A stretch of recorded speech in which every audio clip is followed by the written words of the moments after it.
Hi everyone, welcome back to Ambition Nursing Classes. So guys, आज हम पढ़ने वाले हैं गैस्ट्रोइंटेस्टाइनल इन्फेक्शन, जिसमें हम सबसे पहले डिस्कस करेंगे हेपेटाइटिस ए के बारे में।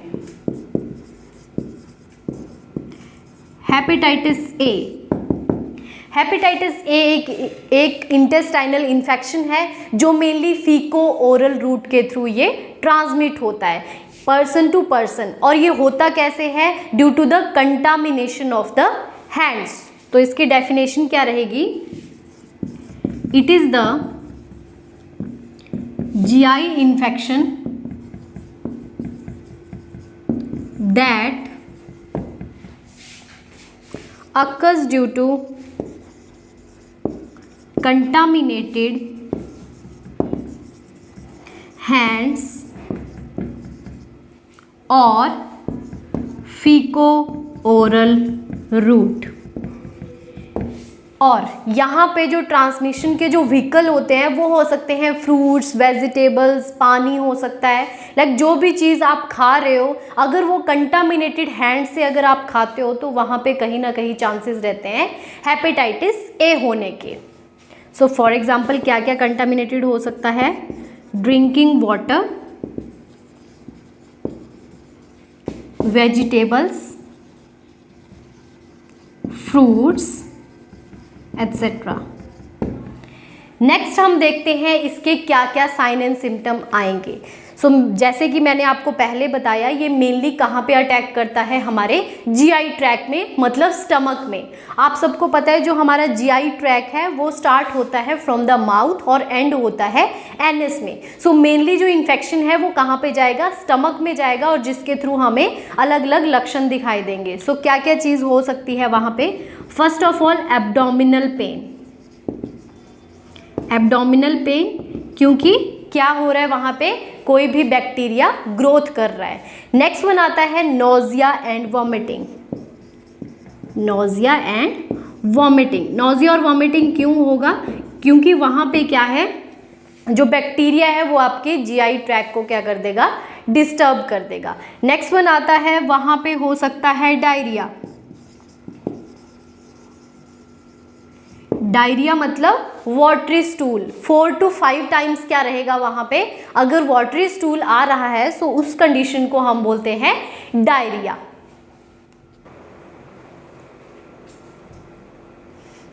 नेक्स्ट वन हम देखते हैं कि हेपेटाइटिस ए को प्रिवेंट करने के लिए या फिर उसकी ट्रीटमेंट के लिए हम क्या क्या चीज़ें यूज़ कर सकते हैं। तो सबसे पहले हम देखते हैं प्रिवेंशन। तो प्रिवेंशन में हमने क्या करना है? Before eating any vegetables, any fruits और कुछ भी आप खा रहे हो तो उससे पहले आपको क्या करना है? हैंड वॉशिंग करनी है या हैंड हाइजीन मेंटेन करनी है। सेकंड थिंग आता है, वॉमिटिंग हो रही है, डायरिया हो रहा है, सो उस चीज़ से प्रिवेंट करने के लिए आप क्या ले सकते हो? ORS ले सकते हो। नेक्स्ट थिंग आते हैं 6 to 10 glasses of water. Per day के हिसाब से कितना पानी पीना है?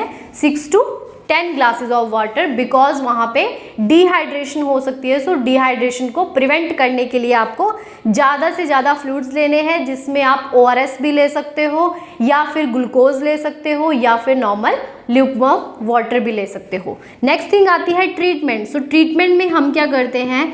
जो पेशेंट होता है उसकी इम्यूनिटी को स्ट्रॉन्ग करने के लिए हम क्या करते हैं? IgE एंटीबॉडीज़ हम एडमिनिस्ट्रेट करते हैं। IgG एंटीबॉडीज़ क्या करती हैं? इम्यून सिस्टम को इंक्रीज करती हैं। और अगर कोई बैक्टीरियल ग्रोथ हुई है तो उस केस में हम वहाँ पे देंगे एंटीबैक्टीरियल। अगर बैक्टीरिया ने कॉज किया है तो एंटीबैक्टीरियल, फंगस ने कॉज किया है तो एंटी फंगल, कैंडिडा ने किया है तब भी हम एंटी फंगल देंगे, और वायरल ने किया है तो हम वहाँ पे एंटीवायरल ड्रग्स देंगे। सो नेक्स्ट हम गैस्ट्रोइंटेस्टाइनल इन्फेक्शन के बारे में पढ़ेंगे, that is the food poisoning.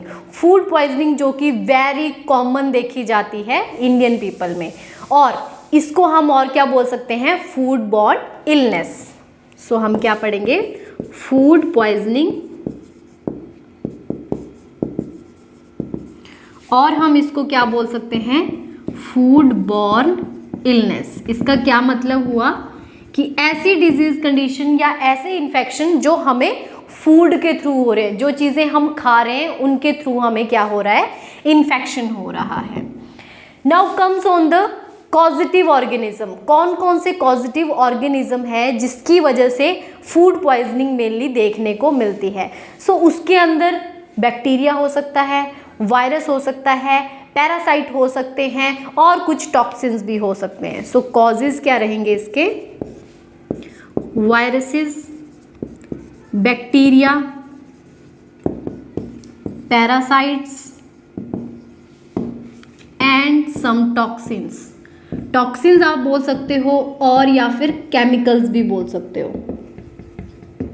Okay, अब हम बात करेंगे कि ये जो वायरस है, बैक्टीरिया है, इनमें भी कौन से नेम आते हैं, मतलब कौन कौन से मेनली देखने को मिलते हैं। सो फर्स्ट ऑफ ऑल आता है ई कोलाई।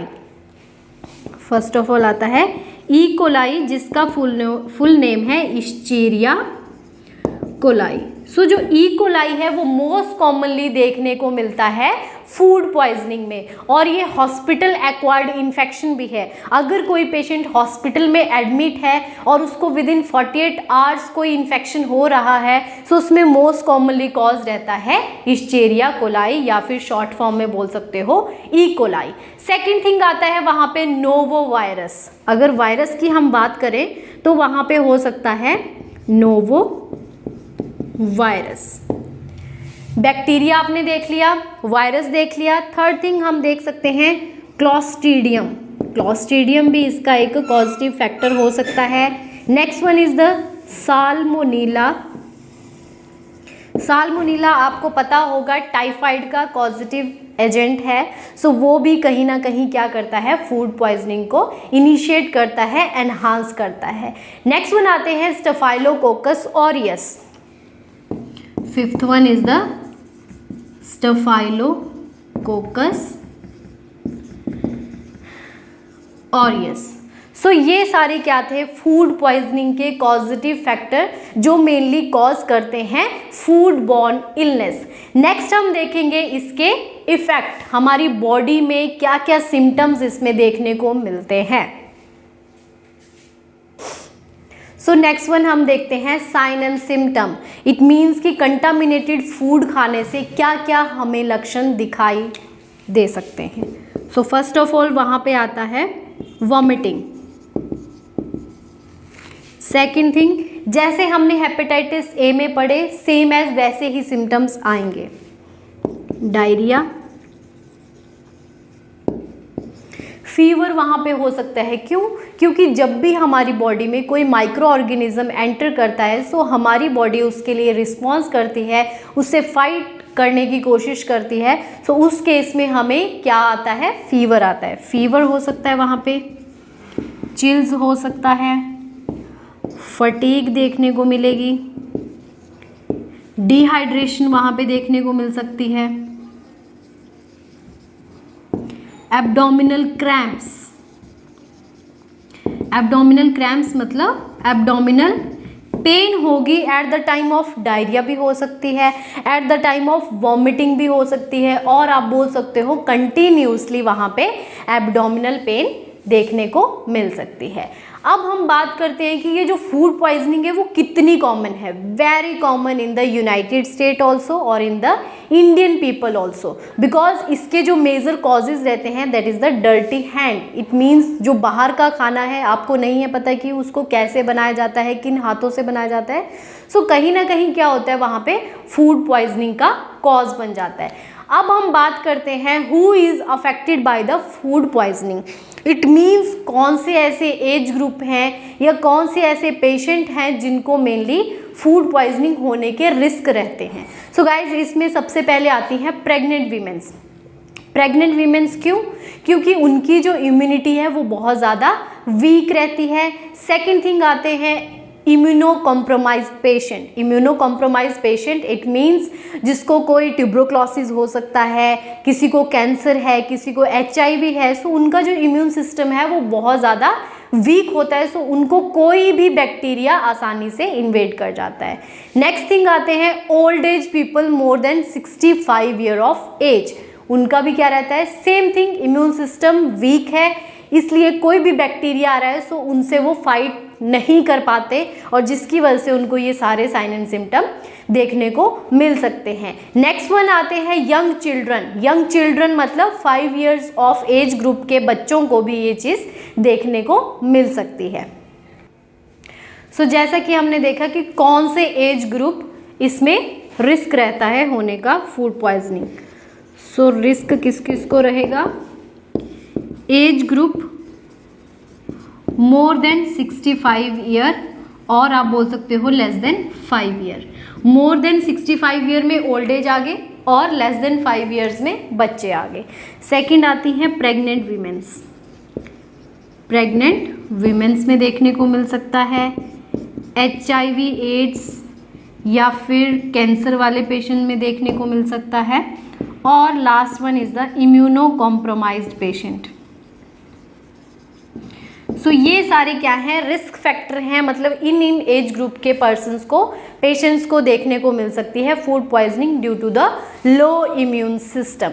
अब हम बात करते हैं कि how do people get food poisoning, किस तरीके से या क्या ऐसे कारण हैं जो हम नहीं करते जिसकी वजह से हमें फूड पॉइजनिंग हो जाती है।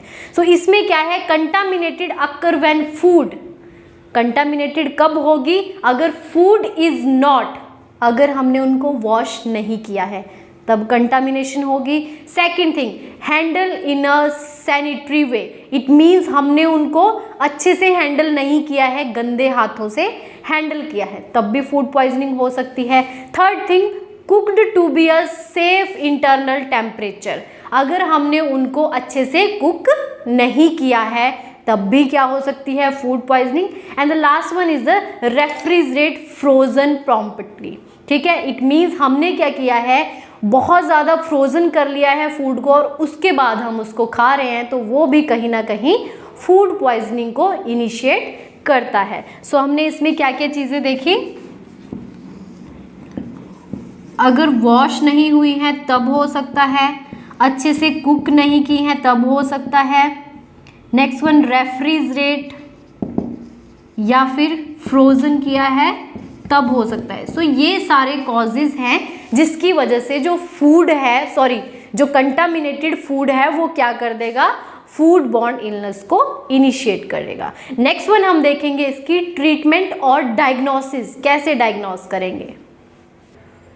सो नेक्स्ट हम देखते हैं जो फूड पॉइजनिंग है उसका आपको पता कैसे चलेगा कि हमें क्या होगी है, फूड पॉइजनिंग होगी है।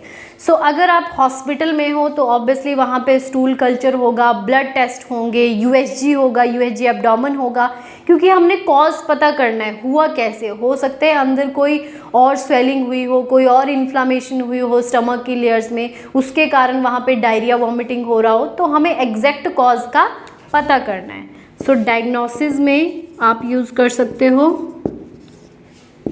स्टूल टेस्ट, क्योंकि उसमें हमें पता चलेगा either it is bacteria, viral और fungal. Next one is the blood test कर सकते हैं और ब्लड कल्चर भी हम कर सकते हैं। USG एब्डोमेन करेंगे क्योंकि हमने आइडेंटिफाई करना है कॉज को। एंड डायग्नोज हम तब भी कर सकते हैं due to the sign and symptom. हम देखेंगे ओके इसको एब्डोमिनल पेन है, वॉमिटिंग है, डायरिया है, उससे हिस्ट्री कलेक्ट करेंगे कि आपने मॉर्निंग में क्या खाया था। मान लो कि जैसे मैंने मॉर्निंग में बर्गर खा लिया था बाहर से, और मेरे को आफ्टरनून में डायरिया लग गया, वॉमिटिंग लग गई, तो वो हिस्ट्री लेनी है पेशेंट से कि आपने लास्ट फूड क्या इंजेस्ट किया था जिसकी वजह से आपको कॉज पता चल जाए। नेक्स्ट वन हम देखते हैं प्रिवेंशन, फूड पॉइजनिंग को हम कैसे प्रिवेंट कर सकते हैं। सो सबसे पहले क्या है उसमें, स्टेइंग क्लीन, फर्स्ट पॉइंट है स्टेइंग क्लीन। नेक्स्ट है कुक्ड थॉरोली, अच्छे से पकाना है खाने को, अच्छे से क्लीन करना है, अच्छे से पकाना है। चिलिंग फूड, जो चिल्ड फूड होता है वो नहीं खाना है क्योंकि उसकी वजह से भी फूड पॉइजनिंग हो सकती है। नेक्स्ट आती है मेकिंग गुड चॉइसेस। कभी भी हम खाना खाते हैं तो हमारी जो चॉइसेस होती हैं वो अच्छी होनी चाहिए, ना कि unhealthy. Making good choices. So ये सारे क्या है, प्रिवेंशन है। नेक्स्ट हम देखते हैं कि इसकी ट्रीटमेंट, इट मीन्स हॉस्पिटल में हम और क्या कैसे ट्रीट कर सकते हैं फूड पॉइजनिंग को। सो उसमें क्या क्या चीज़ें आएंगी, आईवी फ्लूइड्स हम एडमिनिस्ट्रेट कर सकते हैं, एंटीबायोटिक, एनाल्जेसिक्स, क्योंकि क्या हो रहा है वहाँ पे, एक तो इन्फेक्शन है, साथ में एब्डोमिनल पेन भी हो रही है और साथ में डिहाइड्रेशन भी हो रही है। सो ये तीनों चीज़ें हम साथ साथ में चलाएंगे। और अगर किसी पेशेंट को वॉमिटिंग हो रही है तो उसको हम ओरली नहीं देंगे, क्योंकि क्या हो रहा है, ओरली देंगे तो वो इंजेस्ट नहीं होगा, फिर से वॉमिटिंग होगा। इन दैट केस हमने क्या करना है, वहाँ पे आईवी फ्लूइड्स देने हैं। सो लास्ट में हम पढ़ते हैं फूड पॉइजनिंग की कॉम्प्लिकेशंस, क्या क्या कॉम्प्लिकेशंस देखने को मिल सकती हैं। सो गाइज, अगर किसी को कंटिन्यूसली क्या हो रही है, फूड पॉइजनिंग हो रही है, vomiting, diarrhoea, abdominal pain, it means कि वो क्या हो रहा है, बहुत ज़्यादा सीवियर कंडीशन में आ रहा है। नॉर्मली अगर हम देखें, अगर हमें फूड पॉइजनिंग हो जाती है सो वो विदिन 2-3 डेज में वो ठीक हो जाता है। बट अगर वो सीवियर कंडीशन में जा रहा है सो कहीं ना कहीं वहाँ पे कॉम्प्लिकेशंस देखने को मिल सकती हैं। For example dehydration, dehydration is the main complication of the food poisoning. Second thing है, किसी की डेथ भी हो सकती है, बिकॉज अगर किसी का फ्लूइड लॉस होता रहेगा तो वो किस में जा सकता है, हाइपोवोलेमिक शॉक में जा सकता है, क्योंकि फ्लूइड की कमी के कारण जो जितने भी उसके इलेक्ट्रोलाइट हैं वो भी वहाँ पे लॉस हो जाएंगे और उसको hypovolemic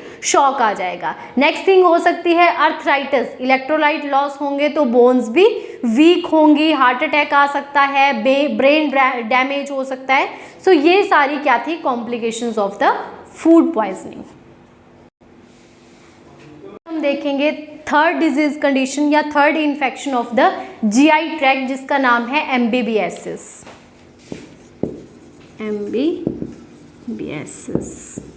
okay, so this is also the gastrointestinal infection, जिसमें मेनली सेम सिम्टम्स आते हैं जो कि हमने फूड पॉइजनिंग में पढ़े, बट इसमें जो कॉजेटिव फैक्टर है उसका स्पेसिफिक नेम है, that is called the entamoeba histolytica. So क्या डेफिनेशन रहेगी, it is also the infection of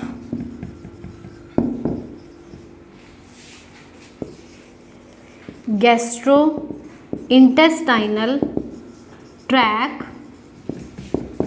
that is characterized by, क्या क्या चीज़ें होंगी इसमें भी, characterized by abdominal pain,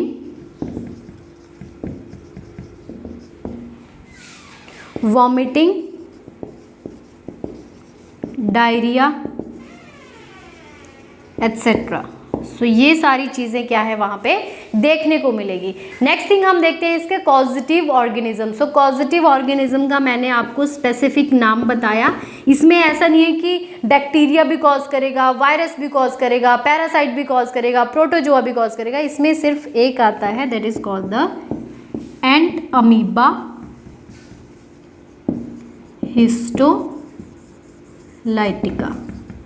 सो ये नाम आपको याद रखना पड़ेगा जो मेनली कॉज करता है एमबीबीएसिस को। नेक्स्ट थिंग हम देखेंगे इसके साइन एंड सिम्टम, क्या क्या चीज़ें। वैसे साइन एंड सिम्टम मैंने आपको बता दिए, मेनली यही देखने को मिलेगा, abdominal pain, vomiting, diarrhoea, fever, chills, fatigue, ये सारी चीज़ें। नेक्स्ट हम देखेंगे अब इसकी प्रिवेंशन और डायग्नोसिस आप कैसे करोगे इन द हॉस्पिटल्स।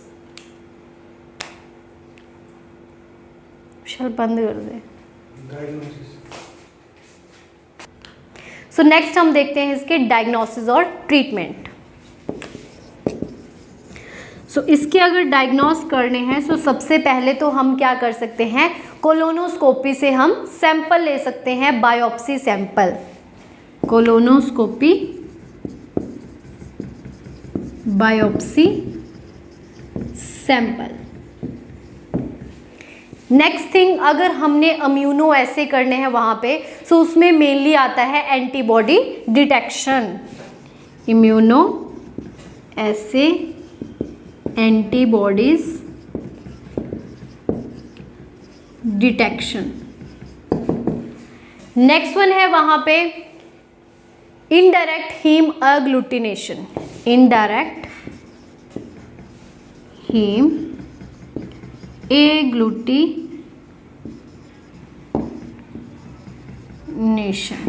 और वहाँ पे कर सकते हैं USG, CT scan etcetera. So ये सारे क्या थे, डायग्नोस्टिक टेस्ट जो हम यूज़ करते हैं किसको डायग्नोस करने के लिए, एमबीबीएस को डायग्नोस करने के लिए। लास्ट हम देखते हैं इसकी ट्रीटमेंट। सो गाइज ये क्या है, एक प्रोटोजोअल इन्फेक्शन है। सो इसकी जो ट्रीटमेंट है that is the anti MBBS या फिर एंटी अमेबिक ड्रग्स हम इसमें देंगे। इट मीन्स जो पॉजिटिव ऑर्गेनिज्म है उसके अगेंस्ट हम उसको ड्रग्स देंगे। और लास्ट में हम बात करते हैं इसकी कॉम्प्लिकेशंस की। सो जैसे कि मैंने आपको बताया कि फूड पॉइजनिंग की कॉम्प्लिकेशंस क्या क्या हो सकती हैं, डिहाइड्रेशन की वजह से हाइपोवोलेमिक शॉक में जा सकता है, सेम एज इसकी भी कॉम्प्लिकेशंस सेम रहती हैं। Thank you so much.